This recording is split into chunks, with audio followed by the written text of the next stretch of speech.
Ja'far ibn Muhammad meni mulkimdan malomat qilibdi. Meni oldimga olib kel. Agar men uni qatl qilmasam, Alloh meni qatl qilsin dedi.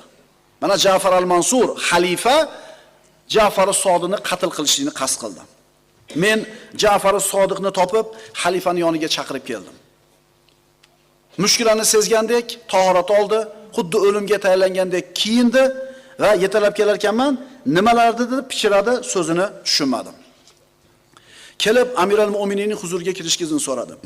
Xalifa uni olib kir dedi. Keyin yana agar men uni qatl qilmasam, Alloh meni qatl qilsin dedi. Ja'far as-Sodiq majlisga kirdi, xalifaning majlisiga. Kirishi bilan xalifa shart o'rnidan turdida, shoshib Ja'far as-Sodiqning oldiga keldi. Qo'lidan yetaklab o'zini majlisiga ko'tardi.